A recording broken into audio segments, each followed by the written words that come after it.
Before I tell you about how I traded in a greasy apron for Lamborghinis, don't forget to like this video and subscribe to our channel. If you do, you'll get a big break in the next week. My story starts out at a glamorous place you may have heard of, McDonald's. This had to be the worst day of my life. 1 week is exactly how long I worked at McDonald's before I had a complete breakdown. I worked 12-hour shifts and never got to take my breaks. It was humiliating. And today I lost that job too, but I had to do something. I had to help my mom pay the bills. I was so angry, I had to vent. So I called my best friend. I told her how Jessica, a classmate from school, had come in for the 10th time that week with an evil look on her face. I had begged Jessica to be nice, explaining that I needed the job to help my mom. She said it was cool, but I had learned that I couldn't take her at her word. When my boss turned around, Jessica took the cup of soda I had handed her and spilled it down her shirt. She screamed and pretended that I did it. Now, my friend was as angry as me, if not more. She told me if I was serious about working, she could hook me up with a job. Her parents were super rich and offered her a job as an assistant at a giant tech company. My friend was desperate to have someone else take it so that she could spend her holidays cruising around Europe.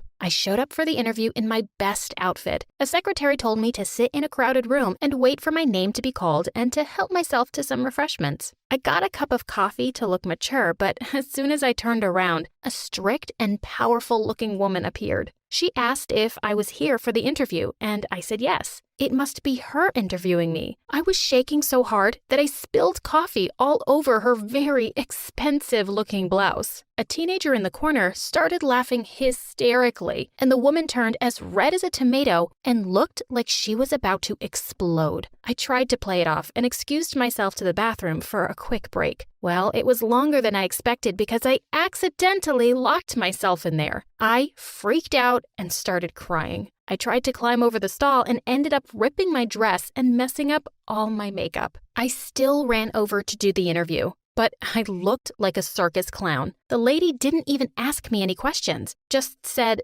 "Thank you for coming," in the busy reception area and sent me home. I'd blown it. I was about to go beg McDonald's to take me back when I got the phone call telling me that I had got the job. Maybe this woman had a better sense of humor than she seemed, or maybe they were just desperate. Either way, I showed up to work bright and early the next morning. I showed up at the office and was directed to Mr. Heiko on the top floor. Mister?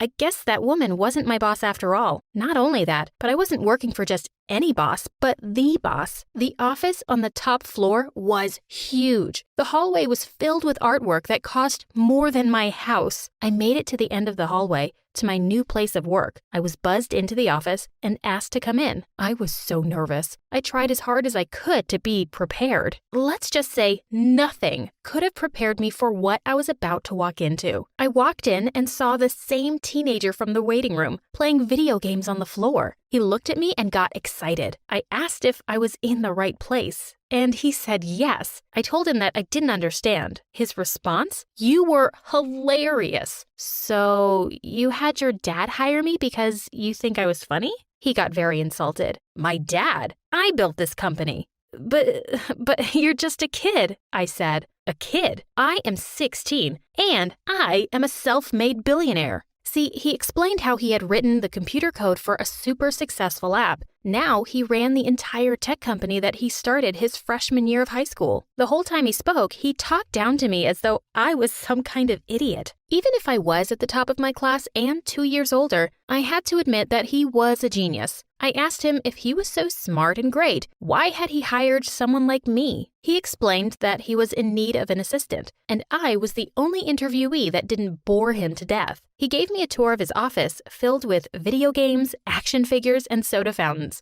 But there was one thing that made my blood boil. There was a giant painting of Jessica hanging on the wall. "Oh, that's just a picture of my girlfriend Jessica," he said. "She comes around occasionally. You'll get the chance to meet her." I could feel my face turning red. Just looking at her made me angry.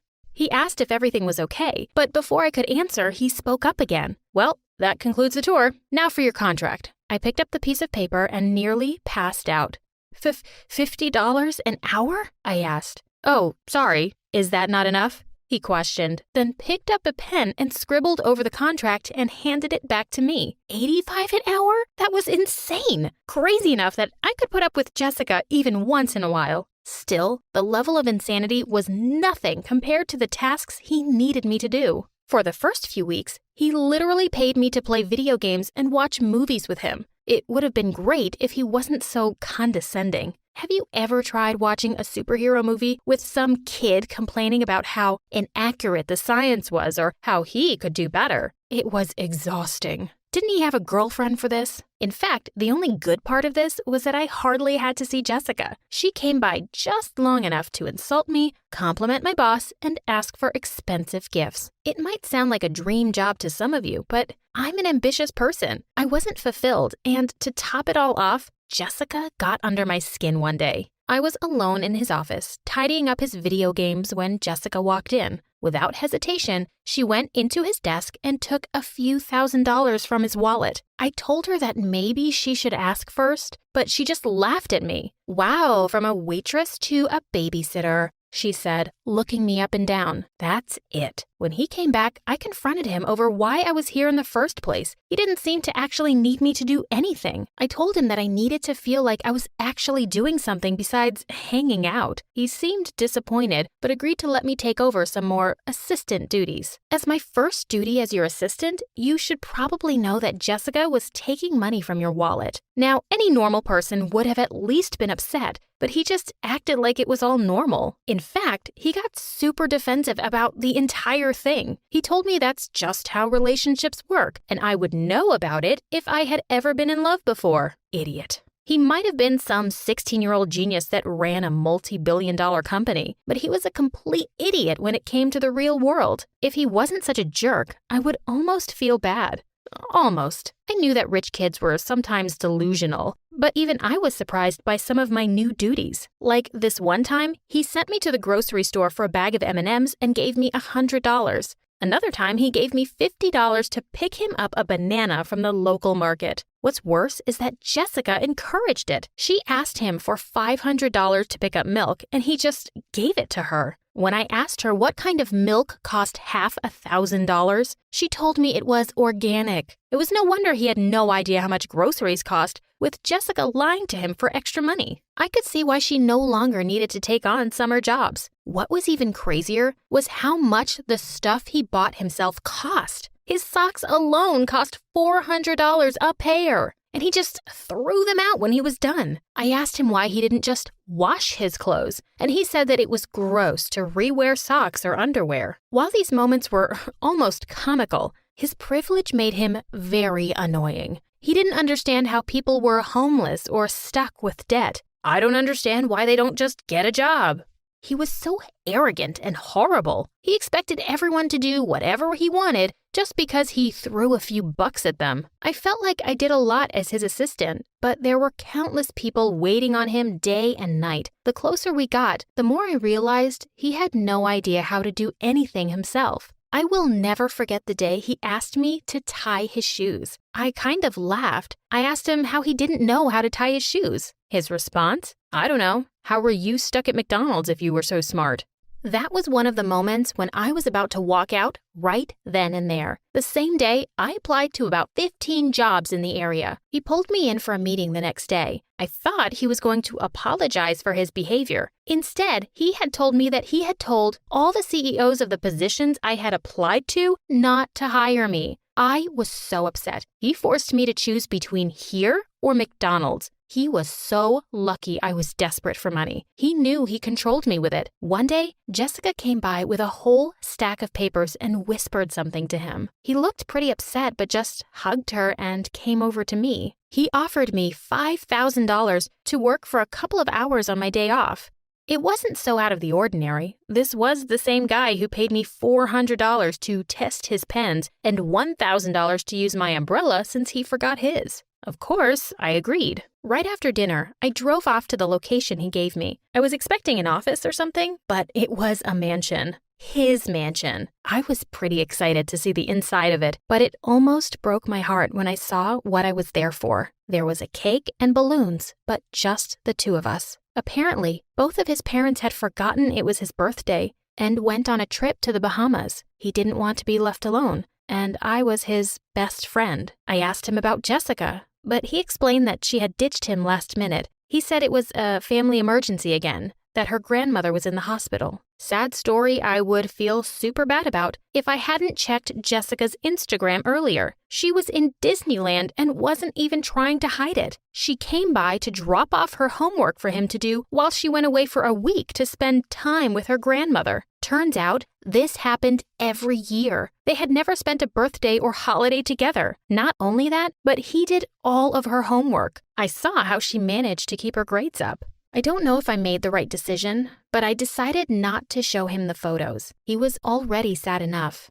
Instead, I decided that from here on out, we would actually be friends, and I would teach him how to tell when people were using him. Even though I was desperate, I couldn't accept the money he offered me to come that night. It felt wrong, even if I wanted the $5,000. The next day, I showed up with a bag of M&Ms as a belated birthday gift. I apologized that I couldn't afford anything spectacular. He just cried. He really did look so grown up in his fancy suits and expensive cars, but seeing him cry over M&Ms made him look like such a child. I took him under my wing as my little brother. He was just a kid right now and needed my protection. I introduced him to some of my friends so he could interact with people under the age of 65. He was super excited to have something close to friends for the first time in his life, but that also made him very vulnerable. I made sure that he kept his wealth a secret and to hang out with people like a normal kid. He seemed to love it, but everything changed one night. See, he was hanging out with my friends and me when Jessica came back from her grandmother's, aka Disneyland. We were having fun, but after he had set down his phone for an hour, he had 35 missed calls and over 100 texts. Apparently, while he was busy having fun with us, he had forgotten to submit one of her summer assignments. She was livid.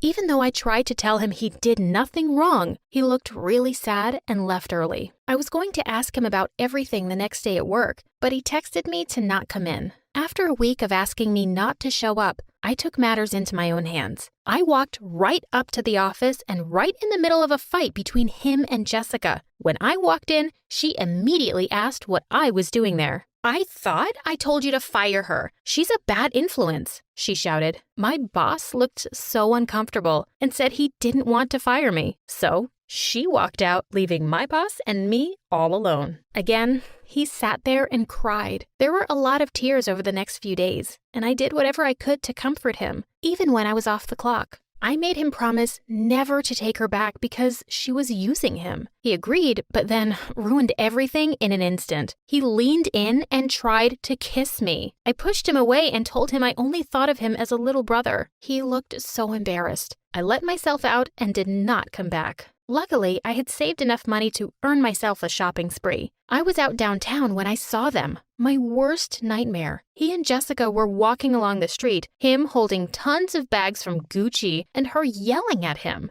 She said how pathetic he was and how she could always do better. I thought about ignoring it, but it was like watching a witch harass my own brother. I ran up to them and yelled at her for being such a jerk. I said how she should consider herself lucky that anyone puts up with her, let alone a great guy like my friend. She told him to defend her, but even I was shocked by what happened next. He told her to leave. She told him that he would regret it and stomped off. She tried to take the Gucci bags from him, but he handed them to me instead. He thanked me again and then did something that kind of irritated me. He handed me a check for $100,000 as a thank you. I ripped it up in front of him. "Don't you get it?" he said. "If you don't want to date me and don't want my money, why are you so nice to me?" "Because you're my best friend." He almost cried right there. I don't think he had ever been that happy before. You would never believe what happened next. He fired me.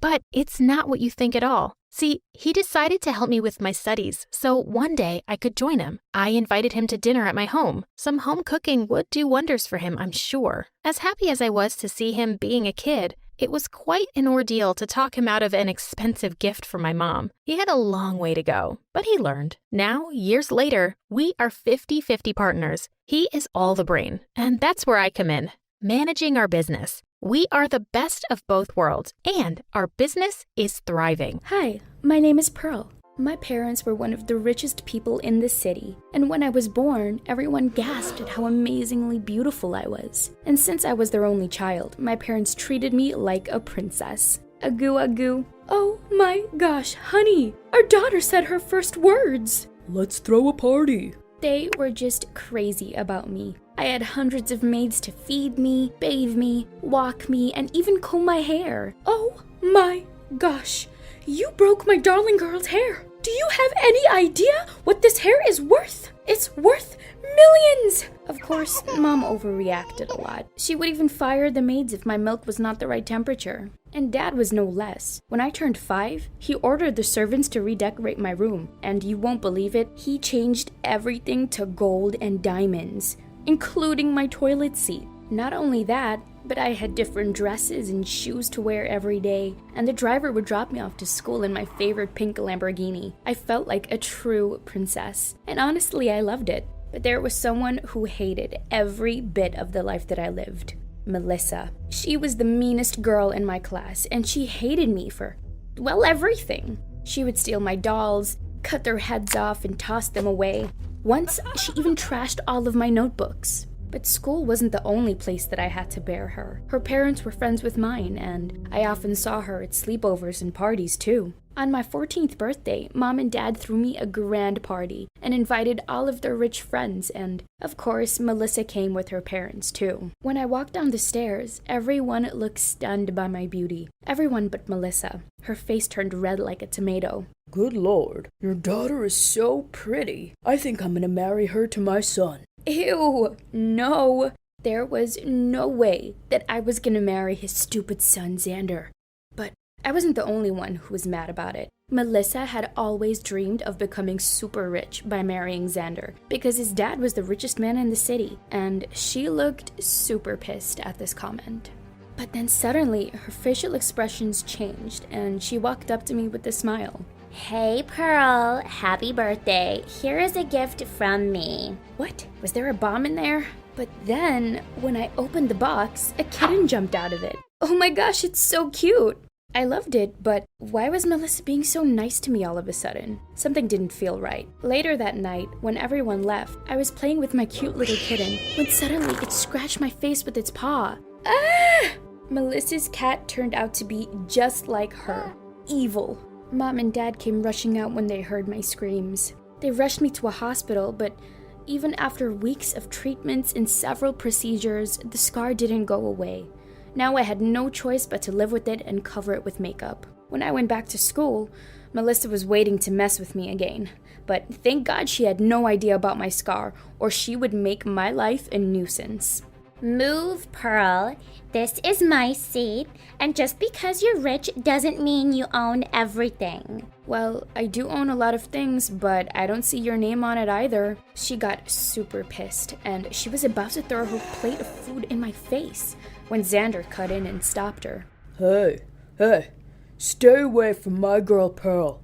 Stop messing with her. My girl? What's going on? I'm not your girl. Are you crazy? Oh, my sweet pea. Don't you remember what my dad said on your birthday? We're gonna be married eventually. What? We're just 14. Are you crazy? There is no way you can marry him, Pearl. I won't let that happen.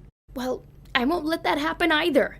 Now get away from me, both of you. God, these guys were so crazy. It was such a headache going to school every day and seeing them. Especially Xander. He was such a pain in the butt. He'd flirt with me all the time and scare away all of the other guys who ever tried to talk to me. I hated every bit of my junior year, up until the teacher introduced an exchange Korean student to the class. His name was Mino, and gosh, he was so handsome.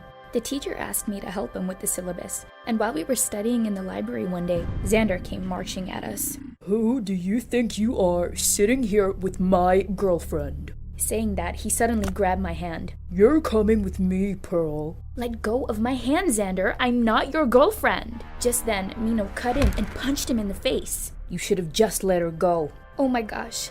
His deep voice and those fierce eyes, I instantly fell in love with him. He was so amazing. Xander ran from there like a scaredy cat, and I thanked Mino for saving me from that jerk, to which he smiled and said, Well, I can see he's a jerk, but you're so pretty. Anyone would go crazy for you. Oh my gosh, he thought that I was pretty. My cheeks turned red and I almost melted. After that, Mino and I spent most of our time reading in the library together. It was so much fun just to sit next to him and admire all of those books. Months felt like days with him, and I couldn't believe that a year had passed with him. Then one day, while I was having lunch at the cafeteria, Xander came up to me and started acting up all of a sudden. You think you're gonna be happy with that stupid jerk? He's a loser. Well, last I saw, you were the one who got punched. That's because I just didn't hit the gym that day. But anyways, I won't let him take you away from me, Pearl. You don't own me, Xander. Now get lost. But before I could complete my sentence, Melissa threw a can of juice in my face. Stay away from my guy, you witch. Don't you already have a guy now? Melissa, have you lost it? Drop the act, you boyfriend stealer. But then suddenly I realized my makeup, my scar. I pushed past her and ran to the washroom immediately. But to my horror, I ran straight into Mino. His eyes widened as he looked at me. Oh no. Why are you all wet? Who did this to you? What? Did he see my scar?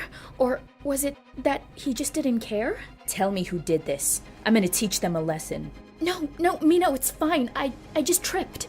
I couldn't believe that he got so mad seeing me hurt. And he didn't mention anything about my scar. Like, it was totally normal. Oh, gosh, he was such a darling.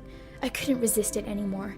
I pulled him in for our first kiss, and wow, it was magical. After that, we started officially dating, and I felt like the happiest person on earth, but not for long. Mom, what's wrong? Why are you crying? It's your dad, honey. He had a heart attack. Oh my gosh, Mom, what happened? Where is he? Mom told me that Dad lost all his money in a bad investment, and now we're almost bankrupt. Dad didn't take the news so well, and he ended up in the hospital. After that, I stayed at home for almost a week until Dad recovered, and I didn't tell Mino so he wouldn't worry. Then one day, all of a sudden, Mom and Dad asked me to accompany them to a party. But Dad, you just got discharged. But they insisted that I tag along anyway, and they asked me to doll up and put on my best dress. But when we got there, Xander's dad made an announcement that almost gave me a heart attack. Hello, everyone. It brings me great joy to announce the engagement of my son Xander with my friend's daughter Pearl. Please, everyone, give the couple a big hand. And with that, Mom started dragging me onto the stage. What? Mom! Wait, what's going on? Is this some sort of joke? Oh, honey, please don't be mad. It's the only chance that we have to save our company and our home. Besides, Xander is such a nice guy. No, Mom, Xander's a jerk and I am not doing this. Oh, honey, but look at your dad. He's so happy. The doctor said that he wouldn't survive another heart attack. Do you want him to leave us forever? I looked at Dad and indeed, he looked happy. And although I loved Mino so much, I couldn't let my dad die either. So I had to choose my parents' happiness over mine. A few days later, when I went to school, I found out that Xander had told everyone about our engagement, including Mino, and he looked furious. Tell me this is all a lie. Tell me you didn't want any part of this. Just tell me. But I couldn't tell him the truth. Mino, I love Xander, and that's why I'm marrying him. No, you're lying. No, I'm not. He's rich, and who doesn't want money? I knew that he loved me, and that my words would break his heart, but I had no choice but to lie. After hearing what I said, he backed off, and he left, and he never looked at me again. Finally, on our wedding day, when I felt like everything was gonna be fine, things took a wild turn. I heard Mom and Dad talking about something I had never imagined in my worst nightmare. Stop eating so much! You're gonna have another gastric attack, and it's your daughter's wedding day. Well, thanks to my gastric attack, Pearl agreed to the marriage, thinking it was a heart attack. Otherwise, there was no way of getting her to agree to this, and we would have remained poor for the rest of our lives. What? You guys lied to me? How could you? Mom started crying and tried to stop me. Please, honey, please understand that I sacrificed my happiness because of you guys, and you... Oh, I hate you! I stormed out of the wedding venue, throwing the wedding ring at Xander's face when I met him on my way out. Stop, Pearl. Where are you going? Wait, you're the one leaving? Really? I know all about your ugly scar, and I still want you. You stupid girl, this is how you pay me back? What? You knew? Yeah, dumbhead, I knew. So come back here and kiss me right now, or I'll make you regret it. He got closer and tried to pull me to him, but I slapped him hard and left. I wasn't gonna wait or listen to anyone anymore. I had to find Mino and tell him that I loved him. I called his friends, but they told me that he was at a BTS concert at the MetLife Stadium. Really? Of all places, a BTS concert? I rushed to the stadium and I ran backstage to grab a mic and shout out my confession to him. But oh my gosh, I couldn't believe my eyes when I ran into all of the BTS members. It was like I was dreaming. What are you doing here? Why are you dressed like that? Do you need some help? Of course, I wished that the time would stop right there and then, but I had to find the love of my life. I told them about my situation and I asked them to help me. And they did. Ugh, they were so nice. They allowed me to go on stage and talk to Mino. I was really nervous, but then I gathered all of my courage to speak. Mino, I'm so sorry that I lied to you. But the truth is that I love you, and I can't live without you. Please forgive me. My eyes filled with tears as I confessed my love for him. And then I saw him running towards me through the crowd. He jumped up on stage and he kissed me.